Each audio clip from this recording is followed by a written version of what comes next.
South ఇండియాలోనే biggest sorry store మన Varahi silks మన విజయవాడ ఎంజీ రోడ్ లో ప్రారంభం. అప్పుడు ఆ రాజుగారు సారీ అల్లుడు గారు ఇక్కడ హౌస్ఫుల్ ఏంటి? అదేనండి రూము నిండినది అంటున్నారు. ఈ లగేజ్ ఎవరిది? మా ఇద్దరిదే. ఏం లేదల్లుడు, మా లవంగం గారికి లివర్ లో చిల్లి పడింది. మరేనండి ఆ టెస్టులకి వాటికి ఓ నెల రోజులు పడుతుందన్నారు. హాస్పిటల్లోనూ లాడ్జిలోనూ ఉంటే నువ్వు ఫీల్ అవుతావని ఇక్కడికి తీసుకొచ్చేసా. మీరిద్దరు ఇక్కడ పడుకుంటే నేను పప్పి ఎక్కడ పడుకో? నేను పిల్లలు ఇక్కడ పడుకుంటాం, మీరు వెళ్ళి ఆ గదిలో పడుకోండి. ఆ గదిలో ప్రియా ఉందిగా. ఉంటే ఏమైంది? మీరు మమ్మీ డాడీ లేగా ఓ చోటు పడుకోవచ్చుగా. విన్నావా లవంగం, పిల్లలకి ఎలాంటి డౌట్లు వస్తున్నాయో? కాన్వెంట్ చదువులు కంప్యూటర్ బ్రెయిన్లు టోటల్ గా జనరేషన్ ఫాస్ట్ అయిపోయింది. ఫాస్ట్ డాడీ ఆ రూమ్ లో మమ్మీ ఒక్కచండి, వెళ్ళి అక్కడ పడుకోవచ్చుగా. నిజం చెప్పు, ఇన్ని డైరెక్షనేగా? కాదు, ఈవీవి సెక్షన్ డైరెక్షన్. ఆహా, మాకు తెలుసు గాని ఒక్కసారి అలా బయటకు వస్తావా? అమ్మా ఆశ దోశ అప్పడం. బయటకు వస్తే ఏం జరుగుతుందో నాకు బాగా తెలుసు. ఏం జరిగినా ఇక్కడే పిల్లల ముందే జరగాలి. డాడీ మమ్మల్ని డిస్టర్బ్ చేయకుండా నువ్వు వెళ్ళి అక్కడ పడుకో. తాతయ్య మాకు మంచి కథలు చెప్తున్నాడు.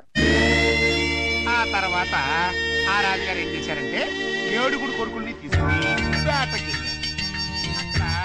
సరే అబ్బాయి గారు, ఈ సోఫా నేను కబ్జా చేశాను.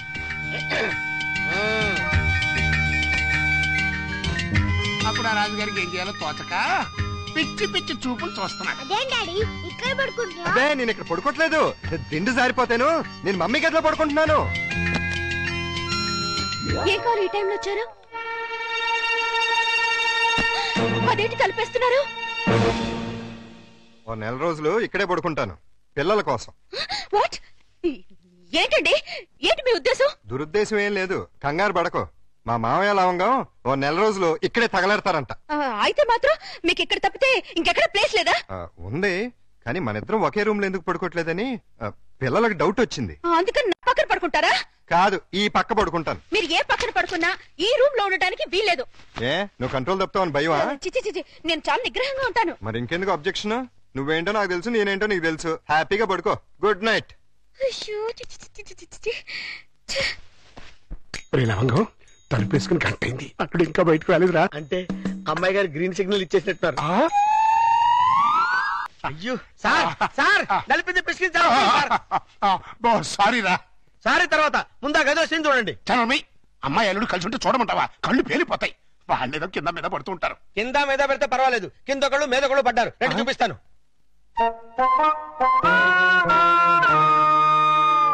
చూసారా, గుర్రాన్ని బార్ దాకా తీసుకెళ్ళగలగాని బీరు తాగించలేం కదా. నేను తాగిస్తా. ఎలా తాగిస్తారండి? ఓరి నా పుచ్చు లవంగం, 2 ఇళ్ళని ఒకే ఇల్లు చేసామా? 2 బెడ్రూమ్లు ఒకే బెడ్రూమ్ చేసాం. అలాగే 2 పక్కల్ని ఒకే పక్క చేస్తాం. భర్తపై అనుమానంతో విడాకులు తీసుకున్న అంబిక.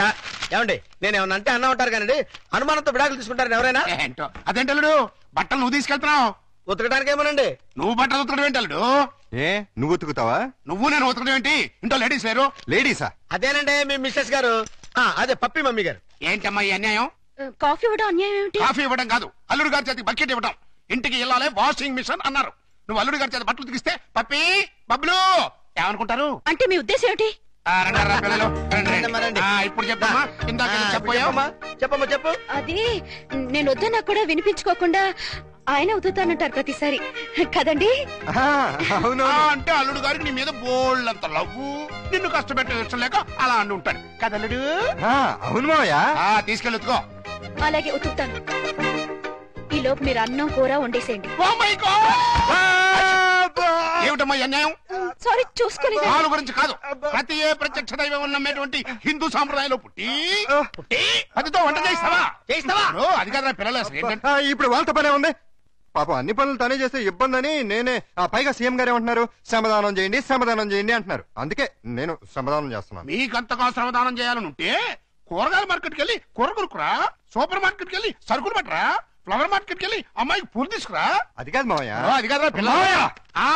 నేను మార్కెట్కి వెళ్ళి కూరగాయలు తీసుకొస్తాను. ఏమే ఈ లోపల నువ్వు బట్టలు ఉతుకు. అలాగేనండి. ఆహా, మీ హెడ్ కి హ్యాట్స్ ఆఫ్ గురువు గారు. థ్యాంక్స్. ఏమే వంట అయిపోయిందంటే? ఏమైనా ఏంటి సొంత పిల్లని? నిన్నేనే వంట అయిపోయిందా అని అడుగుతున్నాను, సమాధానం చెప్పేంటి? అయిపోయిందండి, మీరు వెళ్ళి కూర్చోండి, తెచ్చి వడ్డిస్తాను. అలాగే త్వరగా వడ్డించు. మీరు తినేస్తారా? వడ్డించేస్తుంది. ముందు మీరు తినండి, తర్వాత మేము తింటాం. రాయ్ ఏంటి పోటీ స్పెషల్? దొండకాయ వేపుడు, బెండకాయ పులుసు. మీకు ఇష్టం లేనివి రెండేగా? అవునవును, ఈ రెండు అంటే నాకు చాలా ఇష్టం. అందుకే వండాను, బాగా తినండి. తినండి, ఆఫీస్కి వెళ్ళాలిగా. ఎలా ఉందండి? అదిరింది. ఒక్క ముద్దతోనే కడుపు నిండిపోయింది. ఇక చాలు. మీరు మరీను ఒక్క ముద్దకే ఎలా కడుపు నిండుతుంది? చూడండి బాబాయ్ గారు. ఏమా పిల్లలతో పనుందా? అస్సలు లేదు, మీరు అక్కడే కూర్చోండి. మీరు తినండి. ఏమండి, బయలుతున్నారా? అవును, ఏ షూస్ ఏమైనా తొడమంటారేమోనని. అక్కర్లేదులే. అయితే ఇంతవరకు సెటిల్ చేసేయండి. ఏంటది? ప్యాంటుకి 150, షర్టుకి 120, లుంగికి 90, టవల్కి 50, కర్చీఫ్కి 25, అన్నం వండినందుకు 100, బెండకాయ పులుసుకి 50, దొండకాయ వేపుడికి 75, వడ్డించినందుకు 100, కంచం కడిగినందుకు 150. ఏంటిది? బట్టలు ఉతికినందుకు, వంట చేసినందుకు బిల్లు. మరి ఇంత? 5 స్టార్ హోటల్ కూడా ఇంత ఉండదే? ఉంటే నాకేంటి, ఉండకపోతే నాకేంటి, నా రేట్ అది. ఇవ్వండి. గొప్ప కేసు తగిలిందిరా బాబు. నైట్ భోజనం కూడా నన్నేమంటేమంటారా? వద్దులే తల్లి, ఇంకా నీ చేతులతో మంచినీళ్ళు కూడా ఇవ్వద్దు. అయ్యో, మిస్టర్ ప్రతాప్, నీకు గుడ్ న్యూస్ అయ్యా. నేను 10 రోజుల పాటు కూర్చుని కష్టపడి మంచి స్టోరీ తయారు చేశాను. దాన్ని గాని సీరియల్ గా తీసి మన టీవీలో వేస్తే దెబ్బకు మూతపడిపోతుంది. మరి అక్కడే రిమోట్ లో కాలేదు. లేకపోతే ఏంటి సార్, గాడి చేసే పని గాడి చేయాలి, గుర్రం చేసే పని గుర్రం చేయాలి. అంటే నేను ఇప్పుడు గాడిదనా గుర్రానా? వాటిని ఇన్సల్ట్ చేయటం ఎందుకులేండి. అదే కదా. ఇదిగో ఆ కథకి బ్రహ్మాండమైన టైటిల్ కూడా పెట్టాను. ఏంటది? యాంటనా మీద కాకిరెట్ట? కాదు, నెత్తి మీద గుడ్డ. ఎలా ఉంది? సింబాలిక్ గా చాలా బాగుంది. టైటిల్ లోనే మన భవిష్యత్తు కనిపించేస్తుంది. ఇదిగో 1992 నుంచి చూస్తాను ఈ స్టూడియోకి రిమోట్ కంట్రోల్ నువ్వా నేనా? ఎందుకు వచ్చిందా డౌట్? ఎందుక? ఎప్పుడు నువ్వు తిడుతుంటావు, నేను పడుతుంటాను, అందుకని. హలో, నేను ప్రియని. ఏంటి? సాయంత్రం మీరు వచ్చేటప్పుడు కాస్త స్కూల్ నుంచి పిల్లల్ని తీసుకురండి. మార్నింగ్ డ్యూటీ నాది, ఈవినింగ్ డ్యూటీ నీది. మర్చిపోయావా? లేదు, సడన్ గా ఎందుకో ఒంట్లో బాలేదు. ఏమైంది? కాస్త జ్వరంగా ఉంది. సారీ ప్రియా, అయితే నువ్వు ఇంటికి రెస్ట్ తీసుకో, నేను పిల్లల్ని తీసుకొస్తాను. Thank you. సార్ కథ చెప్పమంటావా? వద్దు, నాకు ఈ పూట లీవ్ కావాలి. దేనికి? మెంటల్ గా ప్రిపేర్ అయ్యి రేపు ఉంటావా? అవును. అయితే వెళ్ళు.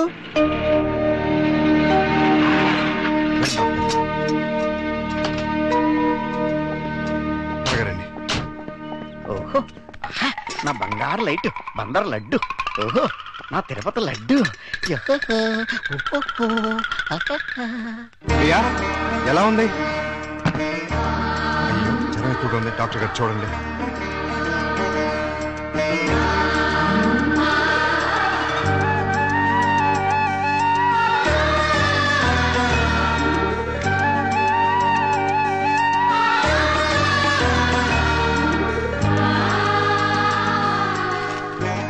టాబ్లెట్స్ తెచ్చివాడండి.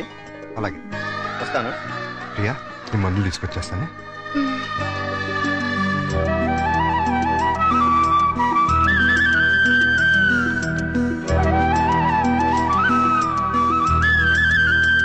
ప్రియాలే, టాబ్లెట్స్ చేసుకో.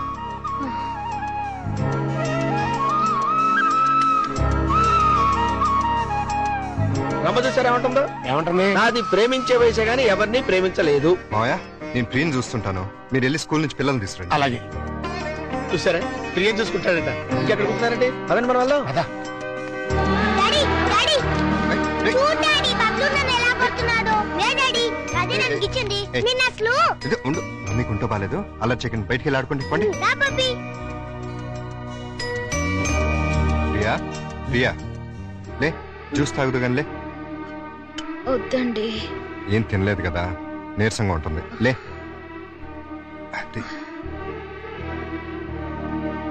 డాడీ, స్కూల్ కి టైం అయిందిరా.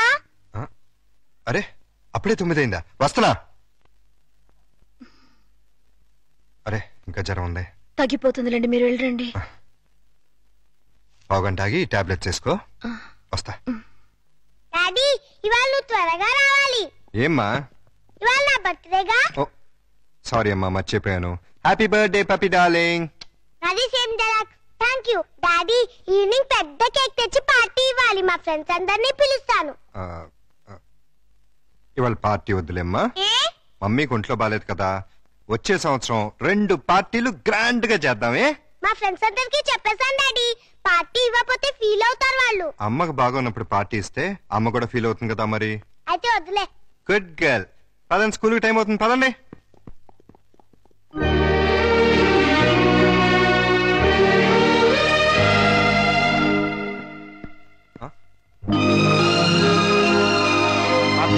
ఏర్పాట్లు ఎలా ఉన్నాయి అల్లుడు గారు? బ్రహ్మాండంగా ఉంది. ఇన్నాళ్ళకి నీ లైఫ్ లో ఒక్క మంచి పని చేసావు. అంటే ఇన్నాళ్ళు మేము చేసింది స్కామ్ లను బోఫోర్తున్నా? నాకు తెలియకూడదు, మీరు మంచి పనే చేశారండి. మనోరాల్ బర్త్డేకి ఇంత గ్రాండ్ గా అరేంజ్ చేశారు కదా. ఏంటి ఈ డెకరేషన్ అంతా ఏం చేశారనుకుంటున్నారా? ఈయన కాదండి బాబు. ఎవరు చేశారు? మన ప్రియమ్మ గారండి. రండి, పప్పి చేత కేక్ కట్ చేయించండి. ఏంటి ప్రియ ఇదంతా? అసలే నీకు ఒంట్లో బాలేదు. ఇప్పుడు బానే ఉన్నానండి. అయినా సరే ఇంత శ్రమపడి. తల్లిగా అది నా బాధ్యత. పుట్టినరోజు పండుగ సంవత్సరానికి ఒక్కసారి వస్తుంది. పప్పిని డిసప్పాయింట్ చేయడం నాకు ఇష్టం లేదు.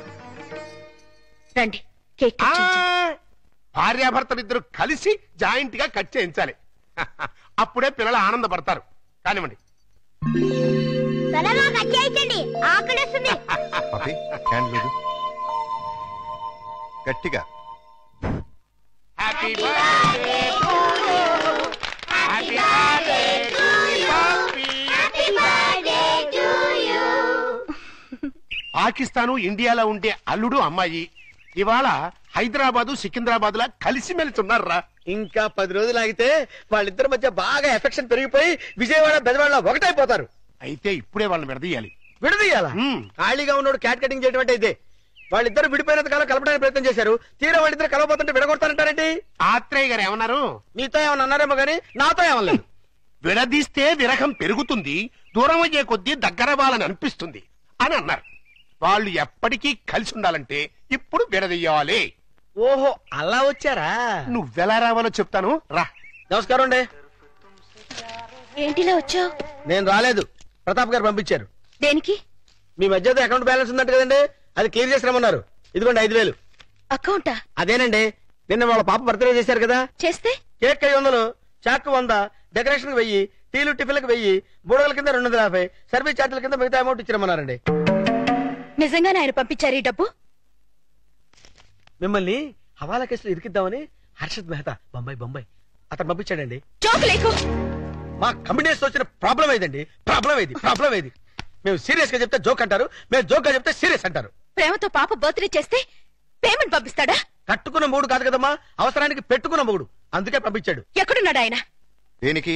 అదే నిన్న ప్రేగి జ్వరం వస్తే డాక్టర్ని తీసుకొచ్చి టాబ్లెట్ వేసి నోటో థర్మామీటర్ పెట్టి నెత్తి మీద తడిగుడ్డ కప్పి జ్యూస్ తాగించి డ్యూటీ మానేసి నైట్ అంతా ఓటీ చేసామంట కదా, దానికి పేమెంట్. ఒంట్లో బాగోపోతే సాటి మనిషిగా సాయం చేశాను, దానికి ఒక రేట్ కడుతుందా? కమిట్మెంట్ ఉన్న వైఫ్ కాదు కదా, కాంట్రాక్ట్ వైఫ్, అందుకే సెటిల్ చేసి ఉంటది. ఏంటిది? ఆ ప్రశ్న నేను అడగాలి. పాపకి కనతల్లిని కానంత మాత్రాన కేకులు చాకులు అమ్ముకునేంత చీప్ గా కనిపిస్తున్నానా? నేను మాత్రం తాళి కట్టినంత మాత్రాన అభిమానంగా సాయం చేస్తే దానికి రేట్ కడతావా? డబ్బు పంపిస్తావా? నేను డబ్బు పంపడం ఏంటి? మరి డబ్బు ఎవరు పంపారు? ఏమో నాకేం తెలుసు. మీ ఇద్దరి మధ్య సెటిల్మెంటే తప్ప సెంటిమెంట్ లేదని నేనే సెటిల్ చేశా. మా ఇద్దరికి సెటిల్మెంట్ చేయడానికి నువ్వెవడవే? నీకు మావని, నీ కూతురికి తాతని. అయితే ఎలా నాటకాలు ఎందుకు? మీరాడే నాటకాలు చూడలేక. అంటే మా ఇద్దరికి ఎలాగోలా గొడవ పెట్టి విడదీద్దామనా? అంటే మీ ఇద్దరు కలిసిమెలిసి ఉంటున్నారా? కాపురం చేస్తున్నారా? కాపురం చేయకపోతే మాత్రం కలిసే ఉంటున్నావుగా. ఎందుకు? ఎవరిని ఉద్ధరించడానికి? అగ్రిమెంట్ కాపురం, సెటిల్మెంట్ వ్యవహారం. ప్రేమగా పప్పికి పుట్టినరోజు చేస్తే దానికి వెల కడతారా? తప్పే ఉందమ్మా. ప్రేమగా చూసుకోవడానికి, ఫ్రీగా చేయడానికి పప్పి నీకేమన్నా చుట్టమా? ప్రియా పప్పికి తల్లి. తల్లే? ఏ వరుసలో? కంటే కన్న తల్లి అవుతుంది, నిన్ను కట్టుకుంటే సవి తల్లి అవుతుంది, దాన్ని పెంచుకుంటే పెంపుడు తల్లి అవుతుంది. ఈ మూడు కాకుండా ఈవిడ ఇంకే రకంగా తల్లి అవుతుంది? ప్రేమానురాగాలు పంచే ప్రతి ఆడది తల్లే. ప్రేమానురాగాలు పంచే ఆడది పెళ్ళావెందుకు కాకూడదు? అంటే ఏంటి నీ ఉద్దేశం? నేను అడిగేది కూడా అదే. ఏమిటి నీ ఉద్దేశం అని. నీకేమవుతుంది? రండా, లబరా, వెళ్ళావా లేక ఉంచుకున్నదా? నోర్మై! నేను మోస్తాను, కానీ లోకం నోరు మూయించలేదు. లోకంతో మాకు పని లేదు, కానీ నాకు పప్పికి ఉంది. పప్పి గురించి నువ్వేం దిగులు పడక్కర్లేదు. ప్రియ వచ్చిన తర్వాత తను చాలా సంతోషంగా ఉంది. రేపు ప్రియ వెళ్ళిపోతే ఎక్కడికి వెళ్తుంది? ఎందుకు వెళ్తుంది? అంటే నిన్న పుట్టినరోజు చేసిన ప్రియ రేపు దగ్గరుండి నీ కూతురికి పెళ్లి కూడా చేస్తుందా? చేస్తుంది. కాళ్ళు కడిగి కన్యాదానం కూడా చేస్తుందా? తప్పకుండా చేస్తుంది. అంత ఖచ్చితంగా ఎలా చెప్పగలుగుతున్నావు? ప్రియ మీద నాకు నమ్మకం ఉంది. అగ్ని సాక్షిగా కట్టుకున్న పెళ్ళమే నిన్ను కాదనుకుని వెళ్ళిపోయింది. ఏ సంబంధము అనుబంధము లేని ఈ కాంట్రాక్ట్ పెళ్ళం చివరిదాకా ఎందుకుంటుంది? చూడండి, మీరు పిల్లల కోసం మొగుడు పెళ్ళాల్లాగా నాటకం ఆడుతున్నారు. బాగుంది, చాలా బాగుంది. కానీ రేపు బబ్లు పప్పిలకి ఊహ తెలిసిన తర్వాత మీ ఇద్దరి మధ్య ఉన్నది పవిత్ర బంధం అనుకుంటారా, అక్రమ సంబంధం అనుకుంటారా? 4 గోడల మధ్య మీరు వేరువేరుగా పడుకున్నా నలుగురు దృష్టిలో మీరు ఆడే నాటకం ఫ్రెండ్షిప్ కాదు, ప్రాస్టిట్యూషన్ అంటే వ్యభిచారం. చిన్నపిల్లల అమ్మా నాన్న ఆట ఆడితే తమాషాగా ఉంటుంది, కానీ పిల్లలున్న మీరు అమ్మా నాన్న ఆట ఆడితే అసహ్యంగా ఉంటుంది.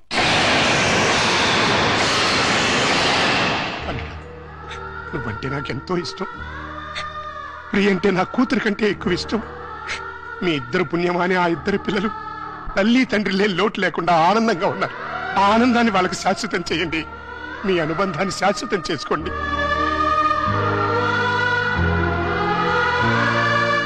మీ ఇద్దరికి ఒకరంటే ఒకరికి ఇష్టం ఉంది, ఒకరి మీద ఒకరికి ప్రేమ ఉంది, కలిసి బతకాలని కోరిక ఉంది. కానీ చెప్పుకోకుండా ఒకరినొకరు మోసం చేసుకుంటున్నారు. ఎందుకు? అయినా ఇందులో తప్పే ఉంది. మీ ఇద్దరి జీవితాల్లోనూ గతం ఒక పీడక, అది మర్చిపోయి ఆనందంగా జీవించండి.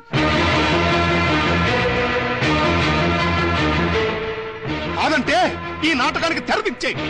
పిల్లలకు నిజం చెప్పేద్దాం. తల్లి తండ్రి లేరని 4 రోజులు ఏడుస్తారు, ఆ తర్వాత మర్చిపోతారు. అంతేకాని ఇలా ఉండి లేకుండా వాళ్ళ నలుగురిలో నవ్వులు పాలు చేయకండి.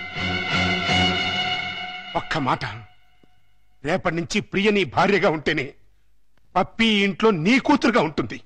లేకపోతే నా మనవరాల్ని నీ నుంచి శాశ్వతంగా దూరం చేస్తా. అడ్డొస్తే కిడ్నాప్ చేసి మరీ ఎత్తుకుపోతా.